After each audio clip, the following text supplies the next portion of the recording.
step, step, turn.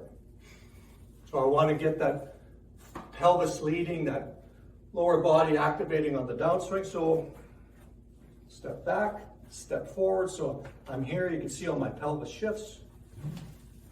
And then around it. Hip turns, stork turns, we call them. One leg behind the other. Just use a golf club to support yourself. I'm just trying to swing the hips in front of us, clap together, just rotate back. One arm at a time, just kind of turning in place, trying to open up that chest too. You know, a couple key areas we want to deal with, especially for golfers, is the hips, pelvis area, thoracic. Those are mobile joints. Those are the joints we need to be able to turn and pivot and get good body separation in the golf swing. If we don't have that, it's difficult to turn and pivot properly. It's difficult to have a good swing sequence, and you're going to open yourself up to back pain. Hips are meant to be mobile. Your back is meant to be stable. Upper spine is meant to be mobile. So what happens for a lot of people, this pattern gets reversed because of our lifestyle, sitting, not active enough. This tightens up, this tightens up. And then as a result, your back has to compensate in the golf swing. Your back's not designed for, the lumbar area is not designed for rotating and turning. It's bending, flexion, up and down bending. It's not made for rotation. So you get a compensation. This is tight, this is tight. Well, you're trying to turn, so your spine's going to try to compensate and you're going to try to turn, and that's when you get shearing and you get injuries and you get recurring back pain. So we want to deal with the mobility in this area and this area to help prevent back pain and also make it easier for you to turn and swing. We'll swing simple drills for that to open up the hips. Standing hip swings. Just use a golf club to support yourself. I'm just trying to swing the hips, not the upper body.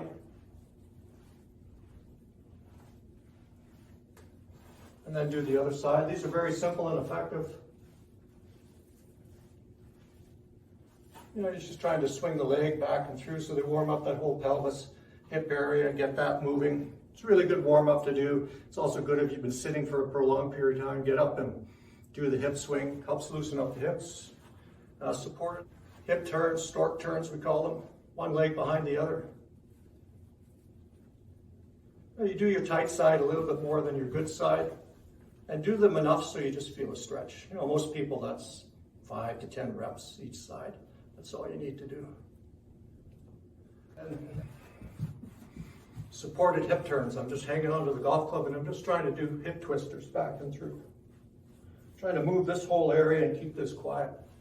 Yeah, get this hip area going. And then for the T-spine, upper thoracic area, we can do some chest opener, very simple to do. First one is standing without a golf club. Hands up in front of us, clap together, just rotate back. One arm at a time, just kind of turning in place, trying to open up that chest from side to side. If you're a little bit tight, follow your hands with your eyes as you do that. Help loosen you up. And then just try it when you're looking forward. Yeah, that helps open up the chest. Very simple to do. You can do it on the range, you can do it prior to playing. Again, just a good upper spine chest opener. And then with the golf club, similar pattern. Going to support the club here. And just turn in place. And if you're a little bit tight, start with the trail side and follow your hands with your eyes. That just makes it easier to turn, right? You're swiveling the whole spine. And then after you've warmed up a bit, you just do it while looking forward. Then do your opposite hand too as well.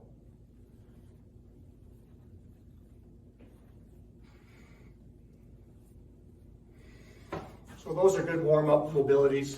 Gets you moving, makes it easier to turn and pivot. And then for a couple golf drills to do, some stepping drills. This you can do with a club. I just choke down here if you don't have room to swing a full-length golf club, or you're indoors, don't have room to practice in that. It's a good way to practice because it reduces the length of the golf club and you can still get a swing motion going. So I just choke down on the golf club.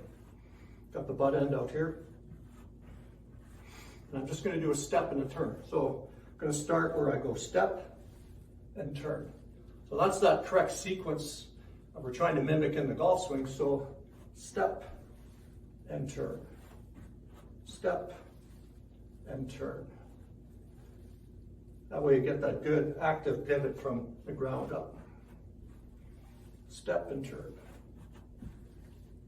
And then to go forward, well, step, step, turn.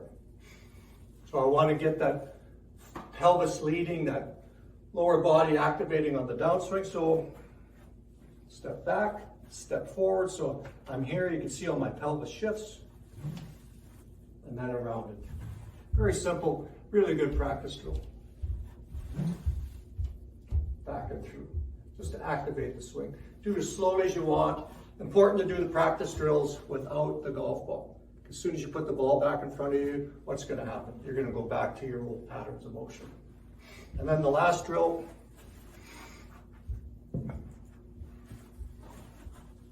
using a alignment stick. You can also use a club too if you wanted. I put this behind my back. It's in the crook of my arms here like that. Just light, it's easy to use. Some people prefer that over a golf club. And the whole idea behind this, I get the hands and arms out of it and I'm focusing on the body rotation and turn, and I just do the same thing. Step, turn, step, turn, step, turn. This way I'm getting a good rotation back and through, and I'm promoting the correct sequence of motion.